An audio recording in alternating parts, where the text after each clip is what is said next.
आज का हमारा टॉपिक है नया जो है नंबर। नंबर क्या होते हैं?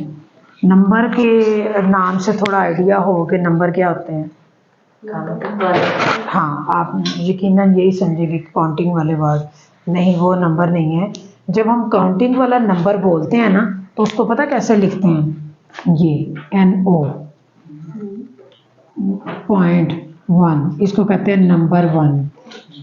तो जब भी आपने काउंटिंग वाला लफ्ज़ नंबर यूज़ करना हो तो ज़हन में रखना कि ये नंबर इस तरह लिखेंगे, जैसे 9 लिखा जाता है।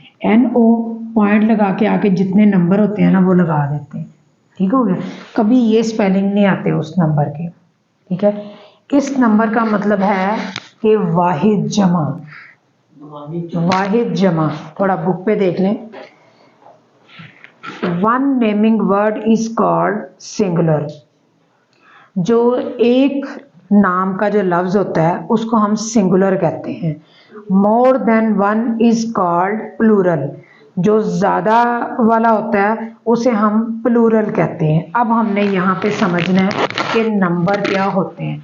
नंबर का मतलब है कि तादाद आपने बतानी है, उसमें आएगा सिंगुलर और प्लूरल। हम आम बच्चों की क्लास में पढ़ते हैं तो सिंगुलर प्लूरल ही ज़्यादातर पढ़ते हैं कि ये वाहिद जमा, जैसे आपने उर्दू में पढ़ा वाहिद जमा, तो वो वाहिद जमा का मतलब ये है कि सिंगुलर प्लूरल। ये सिंगुलर वाहिद, ये प्लूरल जमा, और इन दोनों के अंदर आता है नंबर। नंबर का मतलब है कि हम सिंगुलर प्लूरल पढ़ने लगे, हम तादाद बताने लगे हैं कि कितनी तादाद है चीज़ों की। जैसे पेन है तो हमारे पास ये वाहिद एक चीज़ है, एक पेन। उसके बाद हम लिखेंगे पेन्स, ज़्यादा पेन, तो ये तादाद आ गई इसमें कितने। तो नंबर का मतलब सिंगुलर और प्लूरल दोनों उसके अंदर। बाज़ दफ़ा बड़ी क्लास में बोला जाता है कि जेंडर्स नंबर्स, ये वाले नाम बोले जाते हैं। उन नामों के अंदर दो दो चीज़ें आती हैं जिनका, अब इसकी पहचान सिंगुलर प्लूरल की के नंबर्स हमने करने हैं। नंबर्स में आएगा वाहिद और जमा, सिंगुलर और प्लूरल। उसी तरह अगर सिंगुलर प्लूरल अलहदा से लिखा हो तब भी आपको पता चल जाएगा कि इसको सिंगुलर और प्लूरल कहते हैं। बच्चों को छोटी क्लास में, प्रेप क्लास में भी और 1 क्लास में भी हम अक्सर 5-5 लफ्ज़ बड़े सिलेबस में चल रहे होते हैं दौड़ दौड़ के सिंगुलर प्लूरल, पर बच्चों को ये नहीं पता होता कि ये सिंगुलर प्लूरल क्या होते हैं। इनका मेन नाम है नंबर। नंबर के अंदर आता है सिंगुलर और प्लूरल दोनों चीज़ें। अब ये वाली चीज़ें कैसे पता चलेगा कि जितनी भी चीज़ें हमने यहाँ लिखा है किंग, तो यहाँ किंग्स ही आएगा। क्या सवाल पैदा होता है कि क्या तमाम प्लूरल्स में एस ही आएगा? ये भी सोचना है कि ये इतना आसान नहीं होता कि हर एक चीज़ के आगे आप एस लगा दें, ऐसा नहीं है।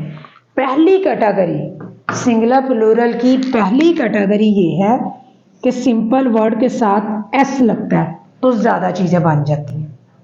ठीक होता है, एक चीज़ के साथ एस लगता है तो ज़्यादा चीज़ें बन जाती हैं। ठीक हो गया? अब दूसरी कैटेगरी ये है कि क्या सबके साथ एस लगता है? नहीं, ऐसा नहीं होता, किसी के साथ ES भी लगता है।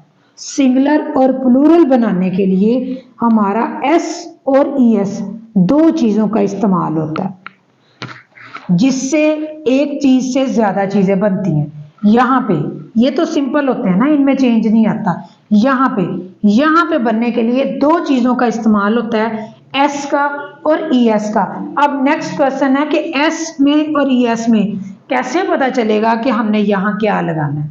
ठीक है, अब ES का पहले हम देखेंगे। वोवल वर्ड्स हमने पढ़े थे, वोवल्स अल्फाबेट, वर्ड नहीं। वोवल अल्फाबेट क्या थे? A, E, I, O, U। मैंने कहा था कि ये अल्फाबेट, ये जो वोवल्स हम पढ़ेंगे ये बहुत जगह इस्तेमाल होने हैं। सिर्फ ये नहीं है कि हमने vowel A, E, I, O, U पढ़ लिया है तो बस हमें यही याद करना, इसका इस्तेमाल आना है मुख्तलिफ जगह पे। अब हमने देखना है ये जो प्लूरल होते हैं, ये जो सिंगुलर है, इसके एंड पे यहाँ पर इसमें से कोई वर्ड तो नहीं है। अगर इसमें से कोई वर्ड हो तो फिर आपने ES का इस्तेमाल करना है प्लूरल में। ठीक हो गया। और अगर ये वोवल्स वाला कोई वर्ड नहीं है तो एक वोवल के साथ और कैटेगरी हमने पढ़ी थी, वो कौन सी थी? कंसोनेंट। ठीक है, कंसोनेंट हमने पढ़ी थी। कंसोनेंट का मतलब था कि ये वोवल्स वाले अल्फाबेट निकाल के बाकी जितनी ABC के लेटर्स हैं वो सारे A to Z हमारे कंसोनेंट्स हैं। ठीक है, तो याद रखना है, वोवल्स और कंसोनेंट का नाम नहीं भूलना, यूज है ना बार बार। जब हमने चेक कर लिया कि ये वाले वर्ड्स यहाँ पे आ रहे हैं तो उसके साथ हमने ES लगा देना है। और जब हमने देखा कि इसमें से कोई वर्ड यहाँ पे नहीं है तो फिर सबके साथ S लगेगा क्योंकि वो कंसोनेंट होंगे। ठीक है, तो हमने इस लफ्ज को चेक करके फिर हमने इसकी SC या ES का फैसला करना है कि इसके साथ क्या लगेगा। जैसे आपकी बुक में देखें, 1 बॉल है, 2 बॉल्स हैं, 3 कैट्स हैं, कोट्स हैं, इसमें से कोई भी ऐसा वर्ड नहीं है जिसका SC या ES हो। मैं खुद से लिख देती हूँ आपको।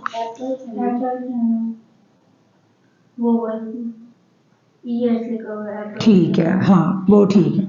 और इसी तरह के वर्ड आएंगे जैसे कि यहां हम लिखते हैं ऑरेंज, तो इसके लिए ऑरेंजेस ही आएगा। हमने यस लगाना है, वो ऑलरेडी ई लगा हुआ है तो आपका एस ही लग जाएगा। लेकिन इसको कंसोनेंट नहीं समझना, ये क्योंकि ई वोवल वर्ड है तो ई एस लगने से वो ES का कॉन्सेप्ट ही पूरा हुआ है, ये ज़हन में रखना। अब हम अम्ब्रेला भी लिखेंगे, मैंगो,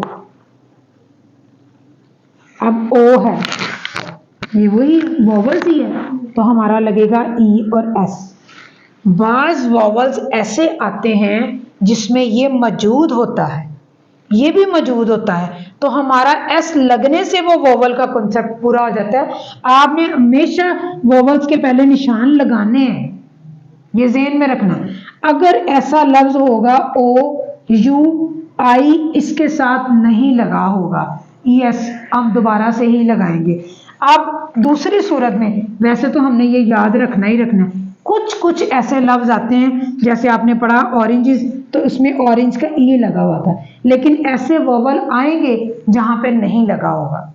ठीक है, तो आपने ES ही लगाना है। सिर्फ एक ही कैटेगरी होती है कि वोवल्स आएंगे तो ES लगेगा, और अगर कंसोनेंट आएंगे इसके अलावा अदर जितने अल्फाबेट्स होंगे जितने भी, तो उनके साथ हमारा S ही लगेगा। अब देखने को तो ये लेसन बड़ा आसान लग रहा है कि नंबर थे, नंबर के अंदर सिंगुलर प्लूरल हमने लिखे और इन सारी चीज़ों के साथ S लग जाता है और सिंगुलर प्लूरल ख़त्म हो जाते हैं। लेकिन ऐसा नहीं है, जब आपका यूज़ इस क्लास से आगे जाता है, आगे से आगे जाता है, बड़ी क्लासेस में जाता है, तो उस वक्त फिर आपको ये दोनों चीज़ों की पहचान करनी मुश्किल हो जाती है। तब वो इस तरह सिंगुलर प्लूरल नहीं देते, वो आपको कभी सेंटेंस में देते हैं, कभी आपको बड़े कॉम्प्लिकेटेड किस्म के वर्ड देते हैं जिसके साथ वो क्वेश्चन लिखते हैं कि चेंज द प्लूरल्स। वो आपको ये क्वेश्चन लिखते ही नहीं कि सिंगुलर का प्लूरल लिखे, वो क्वेश्चन के ऊपर लिखते हैं चेंज द प्लूरल्स। अब आपने वो पैराग्राफ भी पढ़ना है, वो सेंटेंस भी पढ़ने हैं, सारा कुछ पढ़ना है और उसके अंदर से खुद ढूंढना है कि सिंगुलर कौन से थे जिसका प्लूरल बनाना है। तो ये सिर्फ पहचान के लिए बच्चों को सिखाया जाता है कि ये चीज़, और जो इनका कॉन्सेप्ट अगर बच्चों का क्लियर हो जाए तो फिर उसके बाद हमारे लिए उस मुश्किल वाले काम में करना आसान हो जाता है। ठीक हो गया? कोई चीज़ ना समझ आई हो? हाँ ठीक है। अब देखें अपनी बुक पे, पहले वाले पेज पे तो रीडिंग ही है कि किस तरह ज़्यादा चीज़ें बनती हैं। 1 बॉल है तो 2 बॉल्स है, यानी 1 से ज़्यादा जब चीज़ें हो जाती हैं शुरू तादाद में तो उसके साथ S लगना शुरू हो जाता है, इसी वजह से हम इसको नंबर कहते हैं। ठीक है, अगला पेज देखें।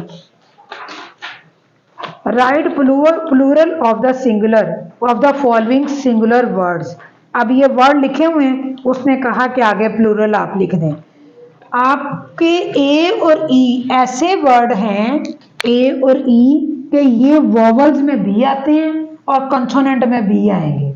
ठीक है, लेकिन ये सिर्फ वॉवल्स में ही आएंगे।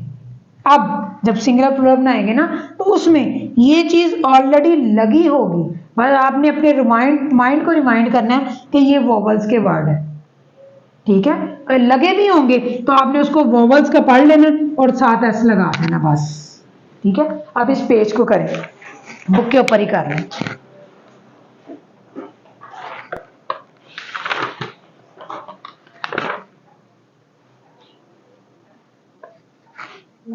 हाँ जी, ये यहाँ पे आगे लिखना है। हाँ यहीं पे पहले ये वाला सिंगुलर आगे लिखेंगे और साथ उसके मेंशन करेंगे ना किस चीज की जरूरत है, यहीं पे लिखेंगे। मैम इसका मतलब ज्यादा होता है ना? हाँ यही, ये देखिए प्लूरल वाली कर लें। आगे पेज नंबर 19 को देखें, ये टॉपिक यहाँ क्लोज हो जाना है, इस वजह से मैं चाह रही हूँ कि इसको कर लें, इजी था कि फिल इन द ब्लैंक्स। अब इस तरह आ गया थोड़ा सा जैसे बड़ी क्लास में होता है ना उस तरह, fill in the blank with singular and plural nouns.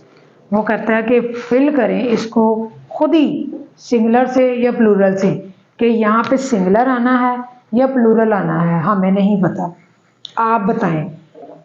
हमने कहा कि सिंगुलर चीज़ एक को कहते हैं और प्लूरल जो है वो ज़्यादा चीज़ों को कहते हैं। इसका मतलब है कि जब हम देखेंगे कि कौन सी चीज़ एक है या कौन सी ज़्यादा है, जो जिनके साथ प्लूरल बनने हैं या सिंगुलर बनने हैं, देखें ज़रा। There are 5 dash in the ball. अब इधर पिक्चर किसकी बनी हुई है? एप्पल।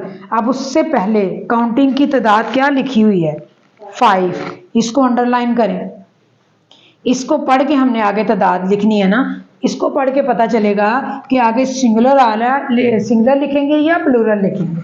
आगे देखें, Ali has a dash in his hand, यहाँ पे आ रहा है, ठीक है, आ को अंडरलाइन कर लें। There are, Ali has a dash in his hand, उसके हैंड में एक डैश है, ठीक है, ये बाद में सोचते हैं कि क्या है। There are 2 dash on the swing, अब 2 के नीचे अंडरलाइन कर लें। I have read 4 dash this summer, 4 के नीचे कर लें। There are 6 dash for me, 6 के नीचे अंडरलाइन कर लें। अल्लाह गिव्स अस 2 डैश, 2 के नीचे अंडरलाइन कर लें। नेक्स्ट लाइन में फिर 2 है, उसके नीचे कर लें। एंड 1, 1 के नीचे कर लें। अब पिक्चर्स नेम क्या है? पहले में है एप्पल। अब 5 को देख के पता चलेगा कि एप्पल सिंगुलर है या प्लूरल है? प्लूरल्स, क्योंकि उसने 5 कहे हैं, एप्पल्स लिखे।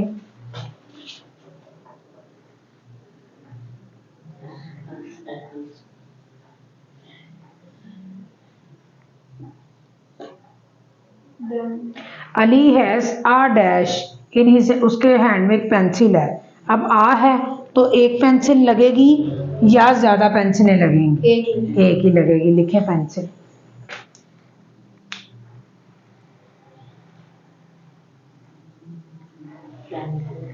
There are 2 dash on the swing, अब 2 हैं, झूले के ऊपर 2 बच्चे हैं, तो 2 है तो एक बच्चा लगेगा या ज्यादा बच्चे लगेंगे?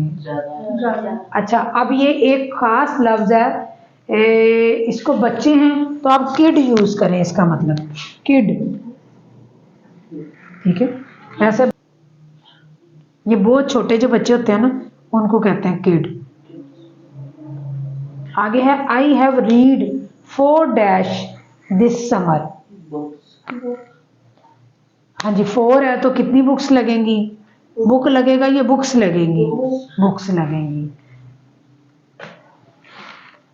देर are 6 dash for me, gift है तो 6 है, क्या लगेगा? एक गिफ्ट लगेगा या ज्यादा गिफ्ट लगेंगे? तो क्या बोलेंगे? गिफ्ट्स, देखें।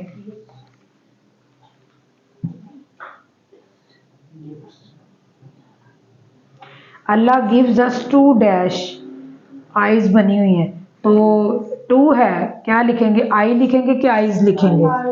आईज लिखेंगे।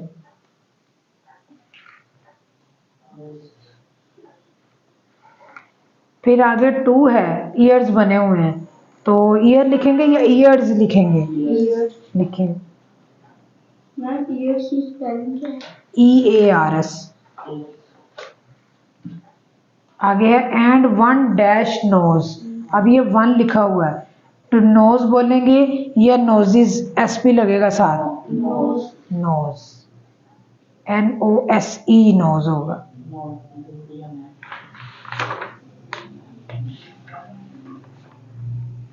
इन सारों को जब हम करते हैं तो हमें ऐसे लगता है कि जैसे ये बहुत ही आसान है, बच्चों वाला काम है, सिंगुलर प्लूरल पढ़ाए जा रहे हैं, इसमें सारा SC तो लगना था और तो कुछ था ही नहीं। लेकिन ये कॉन्सेप्ट बड़ा मुश्किल होता है, और जब बच्चे जाते हैं 8 में 9 में 10 में तो फिर इनको पता ही नहीं होता कि सिंगुलर किसको कहते हैं, प्लूरल किसको कहते हैं, और कोई नंबर यूज़ कर ले नेम तो नहीं पता चलता कि इसमें सिंगुलर प्लूरल को यूज़ किया जा रहा है। और अगर सिंगुलर प्लूरल को बता दें तो नहीं पता चलता कि S कहाँ लगना है और ES कहाँ लगना है। ठीक है, तो S और ES के कॉन्सेप्ट में हमने वोवल्स को कॉन्सेप्ट कॉन्स्टेंट कंसोनेंट को लेके हमने फिर सिंगुलर प्लूरल को यूज करना होता है और फिर करना होता है। जब हमारे पास आएगा पैराग्राफ और बड़ी बड़ी लाइंस, उसमें हमारे लिए मुश्किल हो जाएगा सिंगुलर प्लूरल को चूज करना। तो उसका वाहिद हल यही है कि आपको नंबर का पता होना चाहिए कि क्वेश्चन में अगर नंबर कहा गया है तो वो सिंगुलर प्लूरल की ही बात कर रहा है। तो जैसे अभी उसने कहा कि मैंने नहीं बताया